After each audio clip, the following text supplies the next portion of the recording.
తరగతి గదుల్లో ప్రాథమిక స్థాయి నుండి ఇంటర్మీడియట్ వరకు విద్యార్థులకు ఏ రకమైన పుస్తకాలు ఇష్టపడతారో విద్యార్థులను అడిగి తెలుసుకుని ఆ పుస్తకాలను సమగ్ర శిక్ష అభియాన్ సిబ్బందికి తెలిపితే ఆ పుస్తకాలను మంజూరు చేయించి వారానికి 2 రోజులు లైబ్రరీ ఏర్పాటు చేస్తామని జిల్లా విద్యాశాఖ అధికారి శంషుద్దీన్ తెలిపారు. మండల కేంద్రమైన సిద్ధవటంలోని జిల్లా పరిషత్ ఉన్నత పాఠశాలలో శనివారం డీఈఓ శంషుద్దీన్ మాట్లాడారు. తరగతులు గదుల్లో ప్రాథమిక స్థాయి నుండి ఇంటర్మీడియట్ వరకు విద్యార్థులకు వారానికి 2 రోజులు లైబ్రరీ ఏర్పాటు చేసేందుకు విద్యార్థుల నైపుణ్యత పెంచేందుకు విద్యార్థుల్ని అడిగి ఏ రకమైన పుస్తకాలు కావాలో అడిగి తెలుసుకుని సమగ్ర శిక్ష అభియాన్ ద్వారా పుస్తకాలు మంజూరు చేస్తామని తెలిపారు. జిల్లాలో 5 గ్రూపులుగా ఏర్పడి పలు ప్రభుత్వ పాఠశాలలో విద్యార్థులను అడిగి వివరాలు సేకరిస్తున్నామని, త్వరలో లైబ్రరీ ఏర్పాటు చేస్తామని తెలిపారు. విద్యార్థులకు అందిస్తున్న డొక్కా సీతమ్మ మధ్యాహ్న భోజనం తనిఖీ చేపట్టి నాణ్యతపై విద్యార్థులను అడిగి వివరాలు సేకరించారు. పాఠశాలలో విధులు నిర్వర్తిస్తున్న పీడీ ప్రభుత్వం నిర్దేశించినటువంటి ఒక ముఖ్యమైనటువంటి పని ఏమిటి అంటే, గతంలో లైబ్రరీ పుస్తకాలు సప్లై చేసేవాళ్ళు, అయితే అవి విద్యార్థులు సరిగా చదవడం లేదన్నటువంటి ఉద్దేశంతో ఈసారి ప్రభుత్వం ఒక ప్రధానమైన నిర్ణయం తీసుకుంది.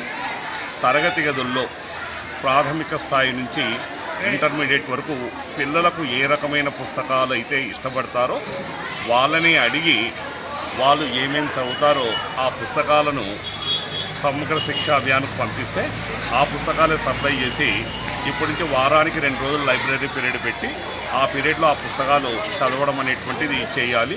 అందులో భాగంగా ఈరోజు ఈ స్కూల్కి వచ్చేసి 6 నుంచి +2 వరకు అందరు విద్యార్థులను అడిగి వాళ్లకు ఏవైతే ఆసక్తి ఏదైతే అభిరుచి ఉందో వాళ్ళకు ఏ పుస్తకాలు అయితే చదవగలుగుతారో ఆ పుస్తకాలన్నీ రాసుకోవడం జరిగింది. అలా ఈరోజు జిల్లాలో 5 గ్రూపులుగా, ఒకటి ఫౌండేషన్ స్కూల్ 1, 2, ఇంకో గ్రూప్ వచ్చేసి 1 నుంచి 5 వరకు, ఇంకో గ్రూప్ వచ్చేసి UP school, high school plus, ఇలా 5 భాగాల్లో ఉన్నటువంటి విద్యార్థుల యొక్క అభిరుచి మేరకు పుస్తకాలు వాళ్ళ పుస్తకాల సేకరణ వాళ్ళకి ఏమి ఇంట్రెస్ట్ ఉన్నాయో అవి తీసుకొని దాన్ని ఎస్ఎస్ఏకి పంపడం జరుగుతుంది. వాళ్ళు దానికి అనుగుణంగా పుస్తకాలన్నీ కూడా సప్లై చేయడం జరుగుతుంది. పిల్లలకు ఇంటికి కాకుండా వారంలో 2 రోజులు లైబ్రరీ పీరియడ్ ఇక్కడే పెట్టి ఇక్కడే చదివేయడం అనేటువంటి